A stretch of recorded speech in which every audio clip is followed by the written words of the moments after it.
तो देखो ध्यान से। ए भैया, हम लोग क्वेश्चन नंबर कहाँ तक कर लिए थे, बोलो। हाँ, क्वेश्चन नंबर, अच्छा वह पढ़ना है। चलो वर्ब पढ़ना है ना। देखिए, वर्ब में आप देख रहे थे कि वर्ब या तो करने या तो होने को बताता है। वह शब्द होता है जो किसी क्रिया के करने या होने को बताता है, क्या कहलाता है? वर्ब। वर्ब वह शब्द होता है जो किसी क्रिया के करने या किसी कार्य के करने या होने को बताता है। जैसे आपको लिखे थे वर्ब, वर्ब के बाद लिखे थे एक्शन, एक्शन के बाद लिखे थे टाइम, और टाइम लिखे थे, टाइम के बाद लिखे थे टेंस, टाइम के बाद टेंस। ये वर्ब यानी क्रिया वह शब्द होता है जो किसी कार्य, एक्शन माने कार्य, कार्य के समय के होने को, काल को बताता है। क्रिया किसी काल, कार्य के समय के काल को बताता है। किसी कार्य के होने के समय को बताने वाला क्या कहलाता है? Verb. The study of time is called tense. कल बता दिए थे और इसी में बताए थे। वर्ब के बाद आपको बताना चालू किए, यार ध्यान सुनो। वर्ब में जब आप पढ़ना चालू किए थे तो वर्ब में बताए थे कि वर्ब दो प्रकार से हो सकता है। आप या तो लिख सकते हैं हेल्पिंग वर्ब और एक मेन वर्ब। मेन वर्ब को तीन भाग में बांटा था, ए बी सी। फंक्शन में, फंक्शन के आधार पे दो था, फंक्शन के आधार पे दो, ट्रांसिटिव, इंट्रांसिटिव। फॉर्म के आधार पे 5 बांटा था ना, first, second, third, fourth, fifth. और उसके बाद रेगुलर और इरेगुलर। फिर उसके बाद ट्रांसिटिव, इंट्रांसिटिव, और एक और था फाइनाइट और non finite, infinitive, gerund, participle. ये सब आपको बता दिए हैं, ठीक। इसके बाद जो हम लोगों को देखना है हेल्पिंग वर्ब। और हेल्पिंग वर्ब देखने से पहले आपको सेंटेंस के विषय में बता रहे थे। सेंटेंस बता दिए थे कि सेंटेंस कितने प्रकार का होगा? 5 प्रकार का। पहला प्रकार का नाम था सेंटेंस असर्टिव सेंटेंस। असर्टिव को आपने दो पार्ट में बांटा था, एक अफर्मेटिव और एक निगेटिव। अफर्मेटिव क्यों कहते हैं, निगेटिव क्यों कहते हैं, ये भी बता दिए थे। दूसरा इंटरोगेटिव था। इंटरोगेटिव क्यों कहते हैं, इंटरोगेटिव सिंगल क्या होता है, इंटरोगेटिव डबल क्या होता है, ये पूरी कहानी कल हम कर दिए थे, ठीक। इसके बाद अब हम लोगों को पढ़ना है इम्परेटिव सेंटेंस।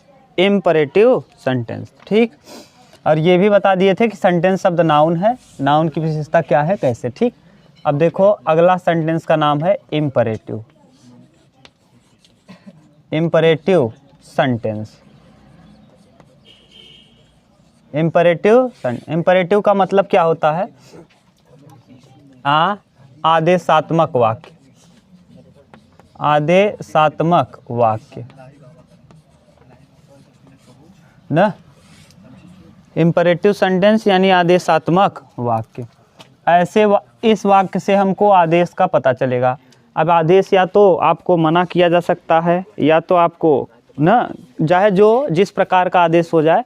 हो सकता है आपको मना करने का सेंस आए, हो सकता है आपको आग्रह करने का सेंस आए, हो सकता है रिक्वेस्ट का सेंस आए, हो सकता है सलाह का सेंस आए ना। ये जो भी जिस टाइप का आएगा हम उसको देख लेंगे। तो पहले देखो इस सेंटेंस को लिखेंगे कैसे। March, march on, march on and shoot the enemy, and shoot the enemy, the enemies, enemies. आगे बढ़ो और क्या करो, मार दो। किसको? शूट द एनिमीज, शत्रुओं को मार दो। मार्च ऑन माने आगे बढ़ो, और शूट द एनिमीज यानी शत्रुओं को मार दो। यहाँ किसका सेंस है? कमांडेड, कमांडेड ना, ये कमांडेड यानी कमांड, कमांड का सेंस है। किसका? कमांड का। कमांड मतलब जब भी कमांडर अपने सैनिकों को कहता है तो कमांड करता है।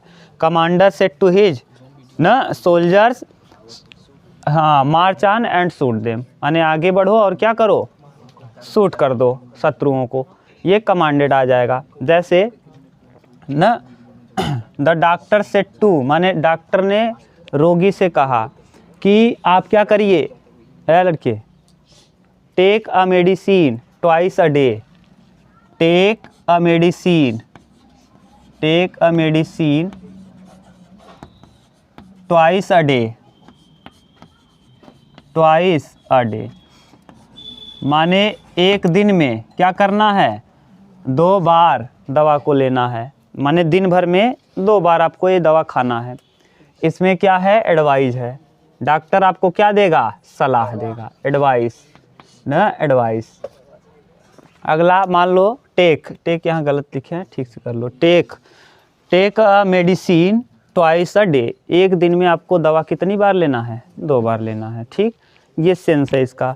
मान लो आपको और कह दें, bring me a glass of water, bring me a glass of water, glass of water, bring me a glass of water, मुझे एक ग्लास पानी दीजिए, मुझे एक गिलास पानी दो। Give me a glass of water अलग सेंस है, bring me a glass of water अलग, give me a glass of water request है। और यहाँ पर सेंस किसका है, ऑर्डर का, किसका, ऑर्डर का। आगे जैसे हम ये कह दें, ये तो था इस तरीके का, यहाँ ऐसे लिख दें, don't tease the monkey, tease the monkey, don't tease the monkey, बंदर को मत खिजाओ, ठीक। डोंट, यहाँ डोंट का मतलब है शॉर्ट फॉर्म होता है डू नॉट का, ठीक, इसका मतलब होता है डू नॉट। ऐसे ही डोंट एपोस्ट्रॉफी एस है ये, don't touch the electric wire, don't touch the electric wire, TOUCH, touch, touch the electric wire, electric wire माने किसको मत छुओ, हाँ, बिजली के तार को मत छुओ, ठीक। और अगर आप बहुत सेंटेंस यहाँ क्या किए हैं, फॉरबिड किए हैं, मना किए हैं, don't teach the electric wire, या ऐसे समझ लो फॉरबिड यानी फॉरबिडेड, मना करना, या फिर वार्निंग या चेतावनी ना, वार्निंग भी दिया जा सकता है, ये वार्निंग है, वार्निंग या फॉरबिड, आप फॉरबिड लगाओगे मंकी वाले सेंस में यानी मना करना, फॉरबिडेड माने क्या, मना करना, तो फॉरबिड, फॉरबिड माने क्या करना, मना करना, ये निगेटिव सेंस देता है ना फॉरबिड। और यहाँ don't touch the electric wire यानी आपको क्या दे रहे हैं हम, वार्निंग, माने आप किसको मत छुइए, बिजली के तार को मत छुइए। ये सब के सब देखो, जितने भी आप लिखे हो यहाँ से वहाँ तक, सब के सब क्या कहलाते हैं, सेंटेंस।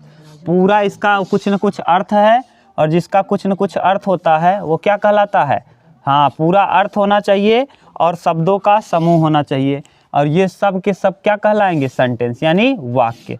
ये कंप्लीट है कि ये क्या है, सेंटेंस, और सेंटेंस शब्द है क्या, नाउन। अगर इसको हम वाक्य की तरह यूज करेंगे तो ये नाउन का काम करेगा, और नाउन की विशेषता बताने के लिए क्या चाहिए, एडजेक्टिव चाहिए। तो एडजेक्टिव एक शब्द होता है ऑप्ट, ऑप्ट माने होता है इच्छा करना। आप देखना जाके सेंटेंस ऑप्ट, OPT, आप जाके आज इसको डालना, अभी है ना तुम्हारे पास, आलोक कल अपलोड किए थे ना, देखो उस पर ऑप्ट दिया है, ऑप्ट माने इच्छा करना, देखो दिया है कि नहीं। और यहाँ लिखा होगा वर्ब ब्रैकेट में, देखो वर्ब, इच्छा करना, देखो दिया है कि नहीं, ऑप्ट, ऑप्ट डालो, ऑप्ट, OPT, अब खुलेगा नहीं तुम्हारा, OPT डालो, OPT, ऑप्ट, वर्ब दे रहा है, क्या लिखा, नेट बंद करो यार, हाँ, ऑप्ट दिया है, क्या वर्ब है, क्या है, वर्ब है, क्लियर। तो ये वर्ब है, तो ऑप्ट माने इच्छा करना या चुनना या फिर कुछ भी, तो यानी ये ऑप्ट है। तो ऑप्ट एक वर्ब है और ऑप्ट एक वर्ब है, जो वर्ब किसी सेंटेंस यानी नाउन की विशेषता नहीं बता सकता, इसीलिए हम इसको बना देंगे क्या, ऑप्टेटिव, और ऑप्टेटिव ये हो जाएगा सेंटेंस। अब ये बन गया क्या, एडजेक्टिव। अब आराम से ये व्याख्या कर लेगा किसकी, हाँ, सेंटेंस की, नाउन की व्याख्या कर लेगा। तो ऐसे शब्दों को कहा जाता है क्या, हाँ, इम्परेटिव। इम्परेटिव सेंटेंस का कर्ता यू होता है, कौन, कर्ता यू होता है जो छिपा रहता है, इसीलिए यहाँ वर्ब हमेशा बहुवचन में लिखी जाती है। देख लो यहाँ, आप बताओ अगर राम होता तो डज नॉट लगता, और डू नॉट लगा है, इसका मतलब यहाँ कर्ता जो है ये क्या है, बहुवचन। तो इम्परेटिव सेंटेंस का कर्ता यू होता है, इसी वजह से वर्ब हमेशा बहुवचन में लिखी जाती है। वर्ब पढ़ा दिए खूब बढ़िया से कि वर्ब बहुवचन कब कहलाएगा, मुख्य रूप में सब्जेक्ट हमेशा क्या होता है, सिंगुलर, और वर्ब हमेशा प्लूरल, तो ये बता दिए हैं। तो मुख्य रूप में ही है और डोंट लिखे हो, यानी यहाँ डू नॉट इसीलिए लगा रहे हो क्योंकि इसका कर्ता कौन है, यू है। और दूसरी बात, ये हमेशा प्रेजेंट में होता है, ये सेंटेंस हमेशा प्रेजेंट में होगा। किसी को आप सलाह देंगे, जैसे डॉक्टर आपको दवा की सलाह देता है तो वहाँ आप उपस्थित होते हैं कि नहीं, उपस्थित होते हैं, इसीलिए हमेशा ये किस टेंस में रहता है, प्रेजेंट। तो ये भी लिख लेना कि इम्परेटिव सेंटेंस हमेशा प्रेजेंट टेंस की बात करता है। दूसरी बात, इसका कर्ता यू होता है जो छिपा होता है, क्लियर।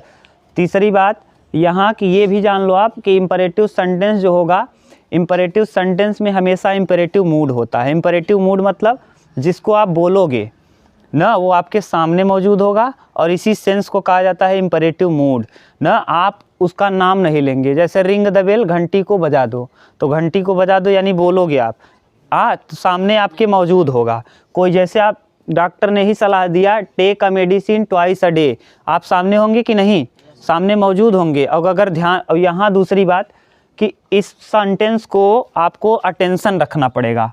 ऐसे सेंटेंस में आपको क्या ध्यान देना पड़ेगा, टेक अटेंशन ना, टेक अटेंशन या ना अटेंशन रखना पड़ेगा, अटेंशन लिख दो, अटेंशन यानी that takes attention, that take attention, यानी इसके लिए आपको क्या लगाना पड़ेगा, हाँ ध्यान देने की आवश्यकता होगी। ध्यान नहीं देंगे तो इस सेंटेंस में ये गड़बड़ हो जाएगा।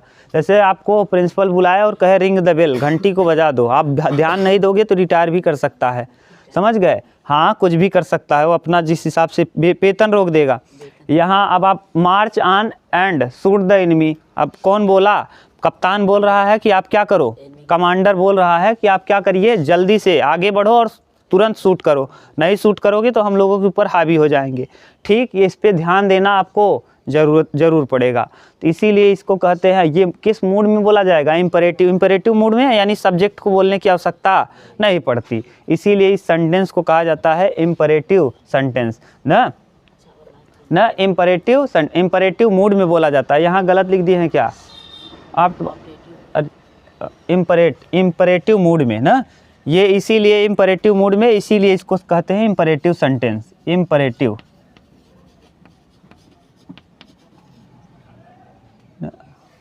आदेशात्मक वाक्य ना। इम्परेटिव को गलत लिखे हैं, नहीं मीनिंग क्या है इम्परेटिव का, सही है। ऑप्टेटिव माने इच्छा सूचक, इम्परेटिव माने आदेशात्मक। तो यहाँ आदेशात्मक वाक्य होगा, आदेशात्मक ही नहीं बल्कि रिक्वेस्ट भी होता है। अगर यहीं पे हम लगा देते give me a glass of water, तो यानी यहाँ रिक्वेस्ट होता, कृपया मुझे एक ग्लास क्या दीजिए, पानी दीजिए, तो please give me a glass of water यानी रिक्वेस्ट है।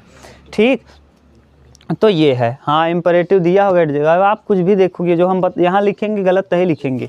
आप लोग एक एक शब्द देख रहे हो, हम एक एक शब्द पे कुछ पता नहीं कितना मेहनत किए होंगे। सोचो आपको बता रहे हैं ऑप्ट, देखो वहाँ मिलेगा वर्ब है, तो इसको बिना देखे थोड़ी ना किए होंगे सब। हमको ये आप बोलो, कोई भी शब्द बोलो, हम बता देंगे क्या है, इतना पढ़े हैं, कोई वर्ड पावर लिखो उसी में और बोलो, पूछो, हमारे बहुत मेहनत किए होंगे तब जाके इतना पढ़ा रहे हैं। जाए जो शब्द बोलोगे हम बता देंगे क्या है ना। आप भी ऐसे करोगे, करते करते आ जाएगा, हैबिट हो जाएगा।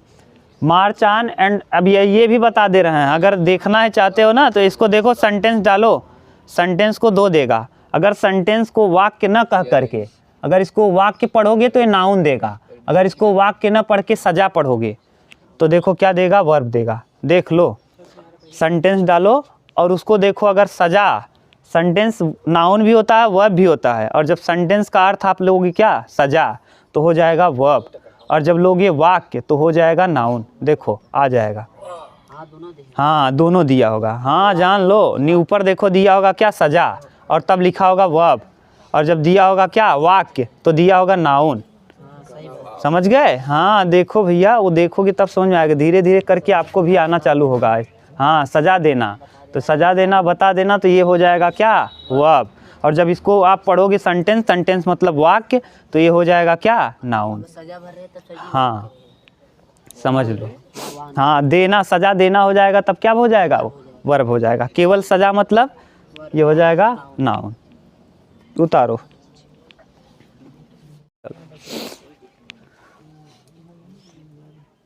देख लो, ये ऑप्ट जो है ना, ऑप्टेटिव सेंटेंस के लिए बता दिए थे। ध्यान देना ना, ये ऑप्टेटिव जानते रहो वर्ब है, अभी आएगा। इट्स टेक अटेंशन, यानी इसके लिए हमको किसकी आवश्यकता पड़ती है? ध्यान देने की। यानी जब भी इम्परेटिव सेंटेंस बोला जाएगा, बोलने वाला ये हमेशा समझेगा कि आप उसकी बातों पर क्या करिए, ध्यान दीजिए। यहाँ अगर कहीं भी टेक दिस लिख देना, take this medicine twice a day ना, take this medicine twice a day, इस दवा को आप क्या करिएगा, दिन में 2 बार खाइएगा। इन सभी सेंटेंस में देखो आपको क्या करना पड़ रहा है, ध्यान देना पड़ रहा है। और ये जो बोला गया है इसमें यू को आप बार बार बोल रहे हो कि नहीं बोल रहे हो? नहीं बोल रहे हो, यू छिपा है। और जब कभी भी कोई सेंटेंस का कर्ता आप बोले नहीं बल्कि कर्ता छिपा हुआ हो तो उसी को कहा जाता है इम्परेटिव मूड। तो इसीलिए इस सेंटेंस को कहा जाता है कौन सा सेंटेंस? Imperative sentence. और एक आप लिखना चाहो तो और भी लिख सकते हो, do not walk on railway track, don't walk on railway track, माने कहाँ मत चलो, रेलवे की पटरी पर मत चलो। Don't walk on railway track लिखना चाहो तो लिख सकते हो, don't walk on railway track, माने किस पे मत चलो, रेलवे की पटरी पे मत चलो। ये किस मूड में सब बोल रहे हो? सबके सब इम्परेटिव मूड। क्यों?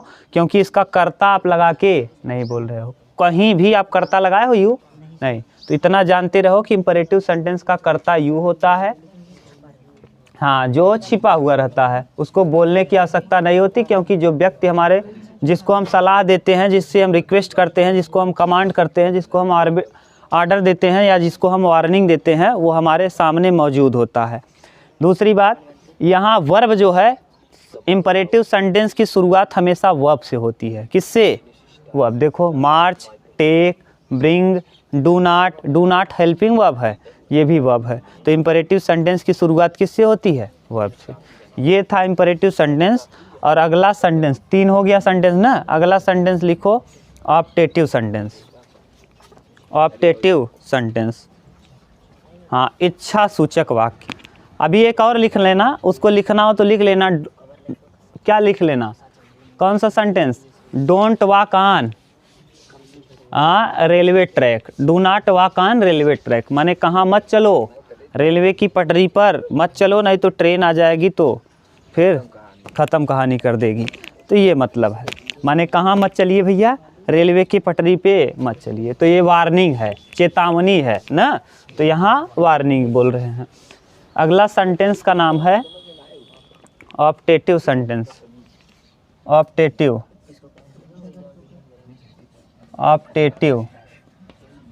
सेंटेंस, हाँ ना, ऑप्टेटिव सेंटेंस मतलब इच्छा सूचक वाक्य। इच्छा सूचक वाक्य, जैसे देखो पहला सेंटेंस हम बना रहे हैं, God bless you, may God bless you, may God bless you, bless you. भगवान आपको क्या बनाए? दीर्घायु बनाए। भगवान आपको लंबी उम्र दे, मे गॉड ब्लेस यू, भगवान आपको दीर्घायु बनाए। ठीक, मे गॉड ब्लेस यू, भगवान आपको दीर्घायु बनाए। इसमें देखिए आप क्या कर रहे हैं, अपना इच्छा व्यक्त कर रहे हैं, माने आप किसी को आशीर्वाद दे रहे हैं, इच्छा व्यक्त कर रहे हैं।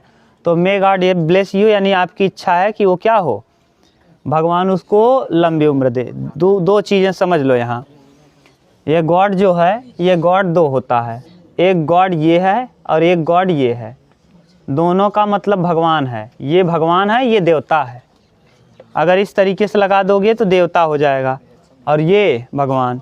आप इंद्र को मनाना चाहोगे तो गॉड लगाना, और आप शंकर भगवान को मनाना चाहोगे तो गॉड लगाना। दोनों गॉड का मतलब अलग अलग है।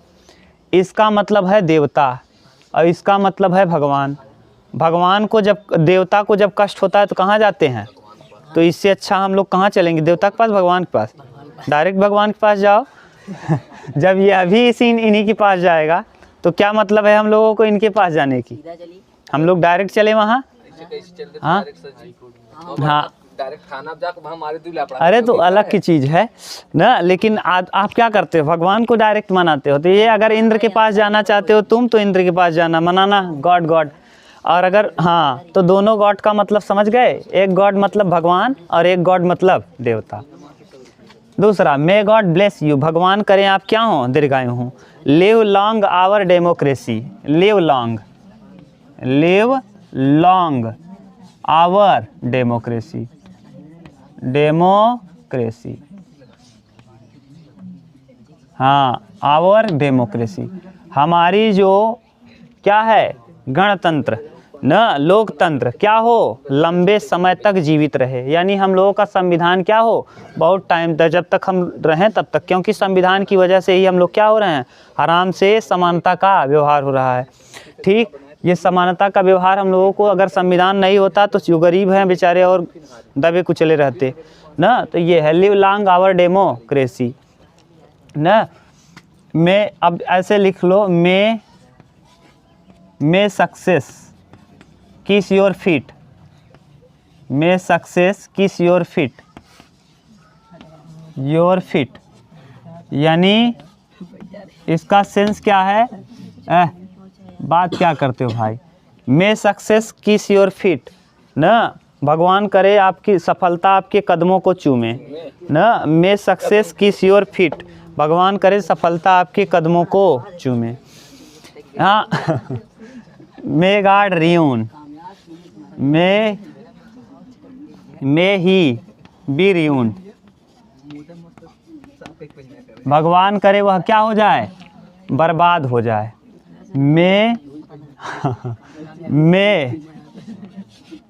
मे डाई ही सून, भगवान करे वह जल्द ही मर जाए ना। अरे भैया हम थोड़ी नहीं कर रहे हैं, सेंटेंस कर रहा है ना। मे डाई ही सून, भगवान करे वह जल्द ही मर जाए। इन सभी में आप क्या कर रहे हो, इच्छा व्यक्त कर रहे हो। जितने भी सेंटेंस आपने लिखा है आपकी इच्छा है, ये सब आपकी इच्छा है। और ये पूरा का पूरा सब सेंटेंस है। क्या है, सेंटेंस। और सेंटेंस शब्द होता है नाउन, और नाउन के विषय में जो बताता है, क्योंकि यहाँ हम वाक्य का सेंस लेंगे। और नाउन के विषय में एक वर्ब अभी बता दिए थे कि ऑप्ट एक वर्ब है। ऑप्ट क्या है, वर्ब है, जिसका मतलब होता है इच्छा व्यक्त करना। तो इसको अब एडजेक्टिव चाहिए तो ऑप्टेटिव बना देंगे, ऑप्टेटिव सेंटेंस, यानी इच्छा सूचक वाक्य। ठीक, तो ये ऑप्टेटिव सेंटेंस है। हाँ, ये हमेशा माने आप बात करोगे तो हमेशा भविष्य की, यानी भगवान करे सफलता आपके कदम को चूमे। अगर चूमते ही रहे तो क्या कहबे, आप कब कहोगे, जब आदमी आगे भविष्य की बात करोगे तभी तो कहोगे, कि वर्तमान में कहोगे। भगवान जब सफल ही आदमी रहेगा तो कहने का सेंस क्या है, भगवान करे सफलता आपके कदमों को चूमे। अब मरा न रहे, मरई मनावत है ना, मे डाई ही सून, वह जल्द ही मर जाए, यानी आने वाले भविष्य में मरेगा। या वहीं मरा रहे तो क्या कहब, तब तक कुचाई जाब ना। हाँ, गरियावत ही महिला है ना, तो वही समझ लो। ये मे ही भी रियूंड, भगवान करे वह बर्बाद हो। बर्बाद होगा तो कहने का सेंस ही नहीं है, बर्बाद हो जाए यानी आगे भविष्य में। लिख लो, ये सब किस में कहा जाता है, भविष्य में। ठीक, उतार शांत रहो। देखो अब समझ गए, इसे ऑप्टेटिव क्यों कहते हैं, क्योंकि इसमें इच्छाओं को व्यक्त किया जाता है। ठीक, इसीलिए इस सेंटेंस को कहते हैं हम ऑप्टेटिव सेंटेंस। अगला लिखिए, अंतिम sentence exclamatory sentence. Exclamatory sentence, चलो exclamatory sentence, exclamatory sentence.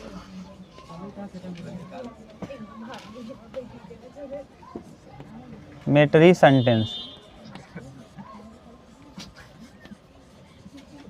Exclamatory माने होता क्या है, विस्मय बोधक वाक्य, विस्मय बोधक वाक्य, विस्मय बोधक वाक्य, एक्सक्लामेटरी सेंटेंस। ध्यान से सुनना। देखिए, इस एक वर्ब है, फिर देखो आलोक आप डाल के देखते रहा करो जो हम बताएं। एक्सक्लेम, एक्सक्लेम एक वर्ब है, एक्सक्लेम एक वर्ब है और ये वर्ब का अर्थ होता है चिल्लाना। देखो डालो आ जाएगा, चिल्लाना। एक्सक्लेम एक क्या है, वर्ब है जिसका अर्थ होता है चिल्लाना, चीखना, हाँ चिल्लाकर कहना। तो ये क्या है, वर्ब है। ठीक, तो एक्सक्लेम माने होता है चिल्लाना या चिल्लाकर कहना। जब कभी व्यक्ति भावनाओं में ओतप्रोत हो करके बिना सोचे समझे तुरंत का तुरंत कोई कार्य करने लगता है तो उसी को कहा जाता है क्या, एक्सक्लामेशन, एक्सक्लामेटरी। माने यहाँ क्या होगा इस सेंटेंस में, आप कुछ नहीं देखेंगे, आप आगे की फिक्र नहीं करेंगे, केवल तुरंत ये तुरंत घटना घटेगी, तुरंत का तुरंत अचानक घट जाएगा। जैसे bravo we have on the match, एक गेंद पे मान लो 6 रन चाहिए। देखो जो हम जैसे क्राइटेरिया बता रहे हैं वही समझना, ब्रावो और उसके बाद we have on the match, we have on the match, on the match, OWN on the match न MATCH, ये पास्ट परफेक्ट टेंस की बात कर रहे हैं। हम लोग क्या, वाह वाह हम लोग मैच जीत गए। अब बताओ इसमें जब जो प्लेयर 6 मारा होगा उसकी कल्पना करिए, या जिस प्लेयर ने विकेट लेके जिताया होगा मैच, उसको सब के सब इतना खुश हो जाते हैं कि उसके ऊपर कूद पड़ते हैं, ये नहीं देखते कि टूट जाएगा कि बचेगा। देखा है आपने, हाँ जो मैच जिताया, मान लो फाइनल चल रहा है, मैच पूरा फाइनल स्थिति में है और वहाँ प्लेयर जो खेल रहा है एक बॉल पे 6 रन चाहिए, और मान लो वर्ल्ड कप है ना, वर्ल्ड कप है, कोई भी प्लेयर हो चाहे जो, मान लो उस समय ये जो सबसे पतले यजुवेंद्र चहल हैं और मान लो गलती से 6 मार दिए। हाँ अब सोचो कोई ये देख, यजुवेंद्र चहल की हम इसलिए ले रहे हैं क्योंकि थोड़ा पतले दुबले हैं। अब सोचो जितने भी लोग, अब एक गेंद पे 6 रन चाहिए और बॉलिंग जो कर रहा है बड़ा बढ़िया बॉलर है, कोई भी बॉलर मान लो जिस जो बढ़िया बॉलर हो, हाँ बुमराह मान लो, बुमराह इंडिया के हैं, कोई मान लो उधर, हाँ उधर का कोई है, मिचेल मार्श है ना, कोई भी है। अब सोचो एक बॉल पे 6 रन चाहिए, अंतिम विकेट है और वर्ल्ड कप का मैच है, और जैसे ही इस कौन यजुवेंद्र चहल पतले दुबले हैं, अब मार दिए 6, तो कोई जितने ड्रेसिंग रूम में बैठे लोग हैं, फाइनल का मैच है, वर्ल्ड कप है, 4 साल बाद आना है, तो बताओ 4 साल बाद को छोड़ो, छोटा मोटा भी मैच रहेगा, आप लोग 5 रुपये 10 रुपये का लगाते होंगे, तो वहाँ भी अगर कोई हरा दिया ना, अगर 6 रन चाहिए कोई मार दिया तो दौड़ के इतना आप अपना ये सब भूल जाते हो क्या है क्या नहीं, पूरा के पूरा सब लोग उसी के ऊपर कूद पड़ते हो। 11 लोग जितने भी खेलते हो भले से नीचे दब के मर जाए, उठने के बाद पता चला शोक मनाओ, वो अलग की चीज़ है, लेकिन उस समय आप कुछ सोचते हो नहीं, एकदम इंस्टेंट घटना हो जाती है, तुरंत की तुरंत। यही कहलाता है क्या, कौन सेंटेंस, एक्सक्लामेटरी, यानी अचानक आप चिल्लाने लगते, वाह हम लोग क्या हो गए, मैच जीत गए, ये है। जैसे और देख लो, ब्रावो के अलावा भी कई हैं, ये ब्रावो हो गया। अब मान लो आपने अब हम ऐसे कह दें, Bravo well done, Bravo well done, well done, ये हम कब कहेंगे, मान लो कोई बहुत टफ सवाल है, बहुत टफ क्वेश्चन है और हम आपको बार बार फेंक रहे हैं कि IIT है, बहरे का नहीं है, पूरा नीट है, एकदम फंस रहा है, तो अब यहाँ फेंक फेंक के खूब बता रहे हैं आपको ना, पूरा एकदम तूफान बना दिए हैं, अरे क्वेश्चन है उससे क्या मतलब, कहाँ अब, हाँ नीट है, IIT है, ये सब है, झूठ है, हाँ समझ लो ऐसे ना। तो इसी मार फेंक रहे थे और उसी में आप हल कर दिए, और हल कर दिए तो अगल बगल हम कहेंगे ये कोई नहीं कर पाएगा, इसको करा देना, देखना फिर ना, कुछ लोग करते होंगे, आप जानते भी होंगे ना, हाँ और देख लो ये बहुत बेहतरीन है, ऐसा कर देंगे वो कर देंगे, तो करने वाले बहुत हैं, ये नहीं जानते कि दुनिया बहुत बड़ी है, एक से एक समुद्र है यहाँ, जो करते हैं उनको समझो। तो bravo we have on the, bravo well done, और आपने गलती से उनके तमाचा मार दिया, उनके सर, माने गाल पे नहीं मारोगे, लेकिन जो उनका घमंड था, उनके घमंड को आपने क्या कर दिया, तोड़ दिया। जो कह रहे थे ये IIT का है, नीट का है, और कोई लड़का ही इसी में हल कर दो, जैसे हम ही कहें ये नीट का है, ये क्वेश्चन आया है 70 बार ना, अब बार बार हम आपको कह रहे हैं और ये करके दिखाओ तो देखें। अब आप क्या किए, कर दिए, अब उसको कर दिए तो समझो हमारे गाल पे क्या लग गया, तमाचा। अब आप सोचो हम अब क्या कहेंगे, या तो मुंह बना लेंगे या तो कहेंगे वेल डन शाबाश। हम कुछ सोचेंगे आगे पीछे कुछ नहीं, एक डायरेक्ट बोलेंगे वेल डन शाबाश। वहाँ हम ये सोच रहे थे कि हम आपको कहें ना कि कह दें कि ना कहें, ये हम कुछ नहीं सोच रहे थे, डायरेक्ट हमारे मन से निकला अचानक। आप सोचो कभी कोई प्लेयर खेलता रहता है तो जैसे कोई ऐसा लग रहा है जैसे आप ही प्ले कर रहे हो, खेल रहे हो, जब वो मारने लगता है तो ऐसे इधर उधर ऐसे ना आप ही पूरा इधर उधर करना चालू कर देते हो। तो ये ब्रावो, वेल डन, ब्रावो माने बहुत बड़ी बात है हम लोग। हाँ, अब जैसे देख लो फाई फाई, फाई फाई, छी छी, छी छी, it is too disgusting, it is too disgusting, too disgusting, gusting, fie fie, it is too disgusting, छी छी यह कितना घिनौना बात है, छी छी यह कितना घिनौना बात है ना। तो अब कोई बात रहा होगा उस बात को आप कह सकते हो fie fie, it is too disgusting, यह कितना घिनौना बात है। कोई आपको कहा, आप सोचते, मान लो कोई आपको बताया कि जैसे मान लो पतोह या पतोहू या कोई भी, अब घर पे कोई भी हो, मान लो अब कोई लड़की है अपने दादा को डंडा खूब मार रहे हो, दादा कहन पानी दे दे और दादा के डंडा मारते हैं ना, हम आज तो सिंह बताओ कि हमारा अच्छी बहुत बेकार बा ना। तो ये डायरेक्ट आप बोलोगे, कुछ सोचो विचारोगे, डायरेक्ट निकल जाएगा। तो fie fie, it is too disgusting. और लिख लो alas, her only son is dead, alas, alas कितने दुख की बात है, alas her only son, alas her only son is dead, her only son is dead, is dead, her only son is dead. Alas कितने दुख की बात है कि उसका एक ही पुत्र था, वो क्या हो गया, मर गया। ठीक, अब यहाँ देखो आपको डायरेक्ट आपके मन में आएगा कि बहुत दुख की बात है। एक और लिख लो, a soldier and afraid of fire fight, a soldier, soldier and afraid of fight,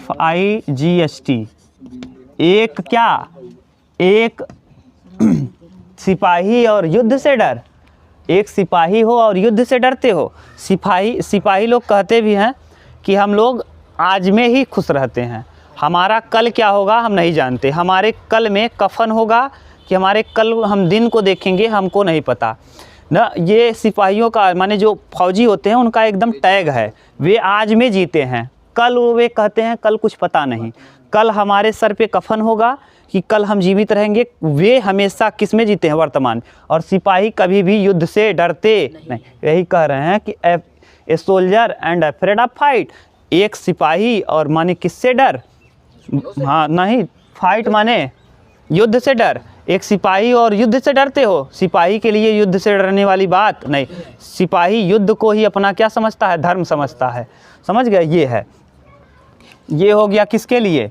ये सब के सब सेंटेंस। अच्छा, एक गलत हम शायद लिख दिए हैं वहाँ, देखो एक बार मिलाओ तो ऑप्टेटिव सेंटेंस में और उसमें इसके पहले जो लिखे थे इम्परेटिव सेंटेंस में ना, लाओ इधर देखें, डोंट ये करके है ना, डोंट टीच द मंकी, यहाँ मे ही डाई सून कर देना, मे डाई ही सून लिख दिए हो, उल्टा लिख दिए हो, मे ही डाई सून। अरे भैया ये जो लिखे हो ना ऐसे लिख देना, मे ही डाई सून, ही तब डाई तब सून, डाई सून शायद गलत लिख दिए थे, याद आ गया, देखो एक बार शायद गलत लिखे हैं, मे डाई ही सून लिख दिए हैं क्या, मे ही डाई सून कर दो ना, बना दो, अब गलती से गलत हो गया, ठीक, इधर हाँ बना लो उसको। ये सब में देखो, सभी में जितने भी शब्द बोल रहे हो इसमें आप सोचते नहीं हो, चिल्ला के बोल पड़ते हो आप, और चिल्लाने के लिए एक वर्ब है एक्सक्लेम, और ये पूरा का पूरा क्या है, सेंटेंस, और सेंटेंस शब्द है नाउन ना, सेंटेंस शब्द क्या है, नाउन, और नाउन की जो विशेषता बताता है वही कहलाता है एडजेक्टिव, और एक्सक्लेम क्या है, एक्सक्लेम एक वर्ब है, और वर्ब को हम एडजेक्टिव बताएंगे तो ये हो जाएगा एक्सक्लामेटरी सेंटेंस, एक्सक्लामेटरी सेंटेंस यानी कैसा, विस्मयबोधक वाक्य। सेंटेंस शब्द नाउन है, ये एडजेक्टिव है, इसकी व्याख्या कर लेगा। इस तरीके से ये पूरा आपका सेंटेंस का प्रकार कंप्लीट। अब अगला जो है हेल्पिंग वर्ब। हेल्पिंग वर्ब 24 होती हैं और 24 हेल्पिंग वर्ब को 3 भाग में बांटेंगे। हेल्पिंग वर्ब उसे कहते क्यों है, कल वाली क्लास में हम लोग देखेंगे। ठीक, इतना उतार लो तब।